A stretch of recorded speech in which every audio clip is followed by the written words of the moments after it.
Actor Alec Baldwin just had an interview on ABC News, and in today's episode, we're going to explore what Reddit thinks of that interview.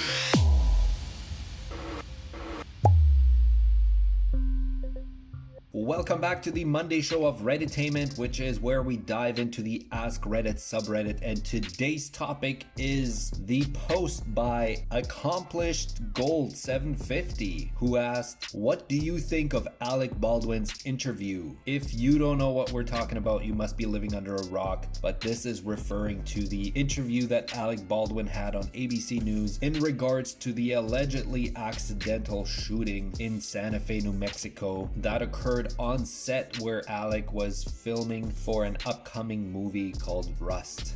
On set, Alec was handed a weapon which was assumed to be cold, as they call it, meaning it had no live ammunition in it. That weapon was then discharged, which ended up tragically ending the life of a cinematographer on set. Helena Hutchins passed away, and film director Joel Sosa was injured. But I'm sure you're all familiar with the tragedy that happened. This post focuses on an interview that Alec took with ABC News discussing this tragedy. If you'd like to watch the interview first and then come back to this video to see what Reddit has to say, I'll link it down in the description below. But let's dive right into it. First comment says, "I was confused why he gave an interview. Usually, I thought it was best to stay silent until the legal stuff is finished. Weird." This commenter makes a valid point, because as of yet, there have been no criminal charges laid, and one might wonder why somebody that is directly involved in the incident would go on air to give an interview. I'm sure he has his reasons. Maybe it was even suggested by his legal team. Who knows, right? I guess we will never know. Someone follows up to that comment and says, "Also confusing. It caught me off guard how he so strongly spoke about not feeling 1 ounce of guilt or responsibility.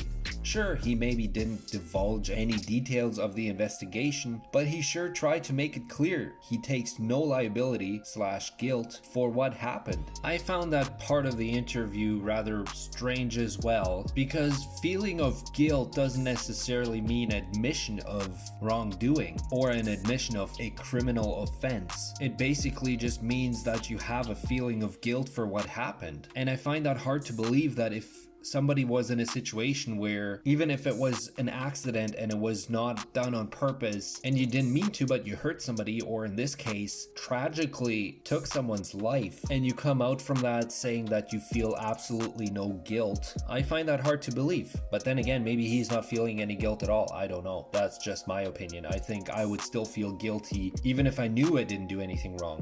It's like if you're on the road and you're doing nothing wrong and somebody else hits you and ends up taking the life of your passengers, but you survive even though you did nothing wrong, I feel like you would still have a feeling of guilt for some reason. Not sure if I'm explaining this and if you understand what I mean by this, but that's the way I see it. Another person here says, "I think the fact that it had a trailer scored like it was advertising a movie and tried to play up the emotion because reality wasn't emotional enough for some reason is extra gross." I kind of got the same vibe watching that interview.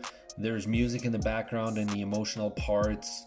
They're not cutting out the parts where he just kind of breaks down and cries for a little bit. It's just kind of dragged out and music plays in the background. It's almost like they're creating this emotional scene. Seemed somewhat strange to me, but maybe I'm just taking it out of context too.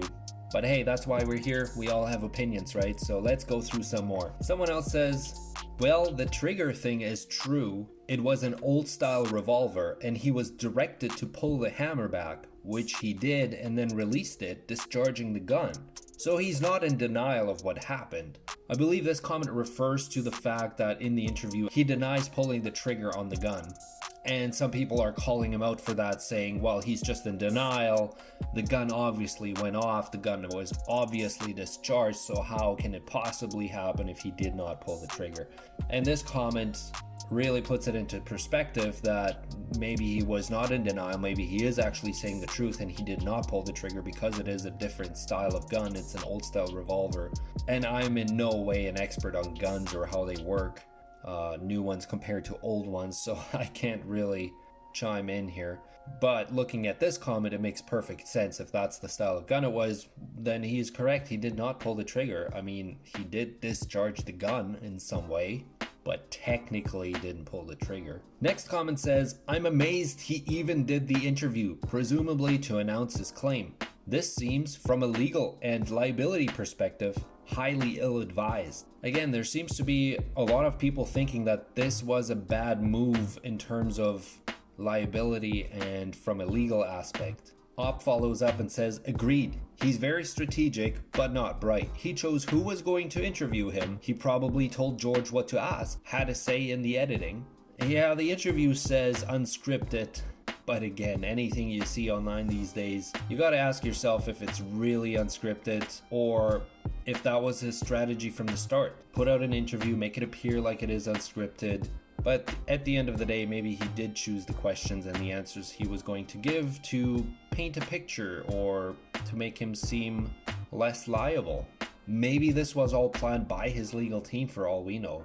It seems to me that people think that from a legal standpoint it's ill-advised, but maybe that's the strategy. Someone else says, I have no judgment on the case because I'm not in possession of all the facts. However, the interview did not go well at all, and he's only harmed his own reputation by doing it.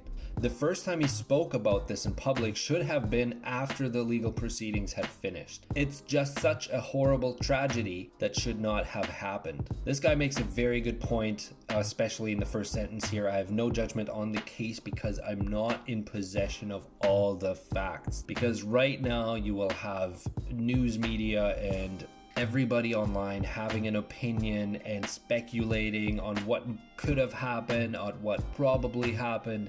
But at the end of the day, nobody has all the facts, and until the investigation is finalized and until this whole case is wrapped up, it's probably best to keep opinions and speculations at bay.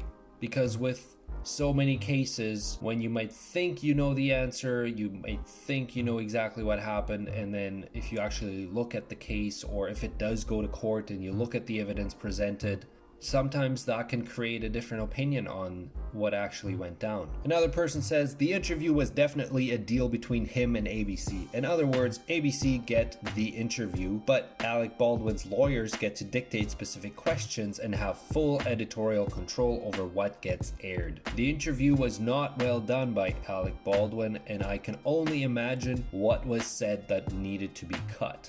Interesting point, kind of what I mentioned before, where I think this might be the whole strategy by the legal team. All in all, going through the comments, it seems like most people agree that his lack of guilt seemed off, to say the least. Here's another comment that says he blamed everyone, including the cinematographer Helena Hutchins, on the shooting, but himself. When asked if he felt guilty, his no response came faster than a bullet out of a gun. His narcissism will not allow him to take the responsibility for anything, not even when he called his 12-year-old daughter a thoughtless little pig. That is very interesting. This commenter brings up a point that occurred a long time ago, where a voicemail had surfaced in which he called his daughter in Ireland, who was almost 12 years old at the time, a rude, thoughtless little pig. I'm not exactly sure what the story was on that, and this commenter ties it into his character, I guess, but it doesn't paint a pretty picture. A lot of comments saying that he is an arrogant person, not a nice person. Who knows? I mean, we can only know as much as what we read online and what is presented to us, but I'll be curious to see if there are any charges going to be laid, if there will be a case going forward, and if we will ever find out exactly what happened on set that day. That being said, what do you think happened? What do you think of the interview? Have you watched it? Have you been following the story? If you have an opinion either way, leave it down in the comments below. But this is where we're going to wrap up today's episode. I hope you enjoyed it. Thank you for watching, and I'll see you in the next video.